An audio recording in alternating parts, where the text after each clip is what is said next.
Hey, everybody. Hey, all right, here we go. John Paul Miller. Man, he just got married. He's suing everybody. He's getting sued. Crazy stuff's going on. People are attacking me. People think I'm a big JP guy, even though I didn't know about the wedding until it happened.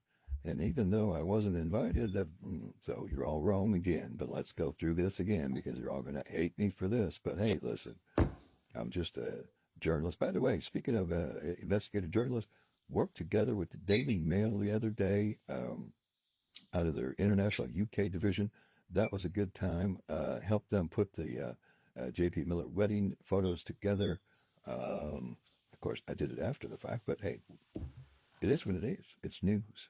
It's investigative news, but thanks to the Daily Mail. So here we have John Paul Miller. Paul Miller. We have this is Jane Doe number 2. This is a polygraph that was anonymously emailed to us, which we received, and it is by a world-renowned polygrapher by the name of L. Stan Fulmer. I believe, if you remember, Fulmer was the guy who also did the Alec Murdaugh, the FBI, and the feds brought him in to do Alec Murdaugh. He well renowned. He might even be a former FBI polygrapher. But anyway, so this is a polygraph taken. It looks like it was on April 28th. Mr. John Miller voluntarily agreed to take a polygraph examination prior to the test. Mr. Miller signed a form stating he was taking a test voluntarily. And this document has been retained in the examiner's file, and this guy's done over 20,000 of these things. The main issue under consideration is to determine whether or not Mr. Miller was truthful in his responses in the relevant test questions. Now, some of this is blacked out, but we're going to try to figure out what it says. The following relevant test questions were used during the examination. Ready? Have you ever met in person? And it looks like maybe it starts with an S. I don't know. But I'm assuming this is for Jane Doe number 2. And the response was no. Have you ever engaged in any? And it looks like the word physical, possibly. I'm sure it's a physical whatever with Jane Doe number 2. The answer was no. Have you ever physically, and it looks like maybe touched Jane Doe number 2? Of course, they're saying her name, not Jane Doe number 2.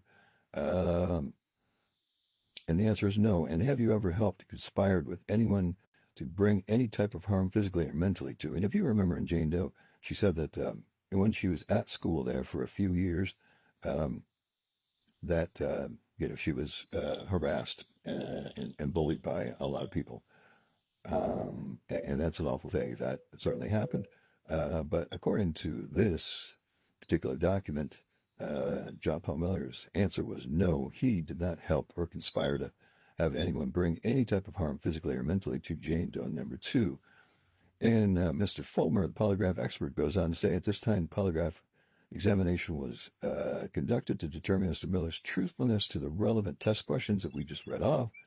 And the examiner's opinion, Mr. John Paul Miller was truthful to the relevant test questions. No deception was indicated. Signed by L. Stan Fulmer. So there you go.